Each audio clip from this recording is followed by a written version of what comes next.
Salutations aux familles avec Jésus. Aujourd'hui, nous avons Dieu n'est pas un grand-père, il est un père.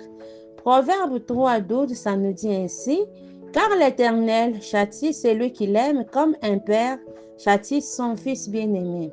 Nous trouvons une similitude dans ce texte, faisant référence à la manière dont Dieu traite chaque enfant qu'il aime et à la manière dont notre Père terrestre devrait traiter l'enfant qu'il aime. Être père est un grand privilège, mais aussi une grande responsabilité devant soi-même, devant Dieu et devant la société. On n'élève pas seulement un enfant, on élève un citoyen de cette vie et de la nouvelle terre. La tâche qui pèse sur les épaules de chaque père est donc extrêmement importante, mais en même temps très exigeante. Un psychologue américain écrit: dans la famille, les pères représentent les législateurs divins. Le père liera ses enfants au trône de Dieu par une foi vivante. Le père doit apprendre quotidiennement du Christ. J'ai constaté que très peu de pères sont conscients de leurs responsabilités. Le père doit faire tout ce qui est à son pouvoir pour le bonheur du foyer. Nous sommes venus répéter l'époque des Juges, chapitre 2, verset 10. Et une autre génération s'élevant après eux, qui ne connaissent pas le Seigneur. Aujourd'hui, nos enfants croient que Dieu est leur grand-père, qu'ils demandent et recevront ce qu'ils demandent.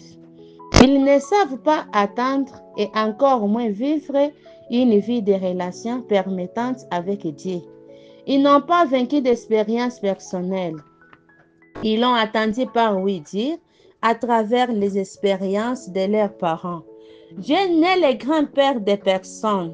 Il est le père de tous, y compris de vos enfants. Par conséquent, chers parents, nous devons apprendre à vos enfants à faire confiance en Dieu, car c'est ce qui les soutiendra dans la vie. L'argent vient à manquer. Les titres ne servent à rien lorsqu'ils sont en difficulté. Les titres et les positions sont éphémères et ils ne nous aident pas dans la situation difficile. Sans la richesse spirituelle, la richesse de la foi dans votre cœur, ils meurent et ils disparaissent. Chers parents, à ce moment, je veux vous rappeler que vous devez former l'image de Dieu dans l'esprit de vos enfants.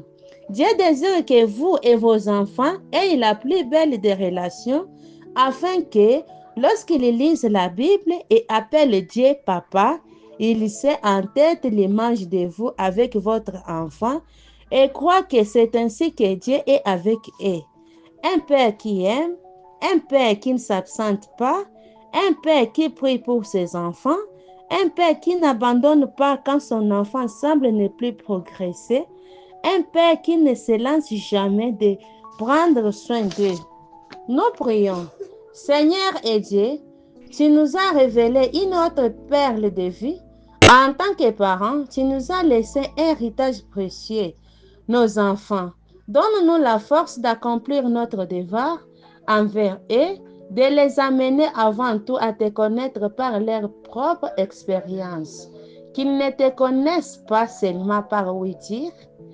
Puisse-nous, en tant que parents, ne jamais négliger notre devoir au nom de Jésus. Amen.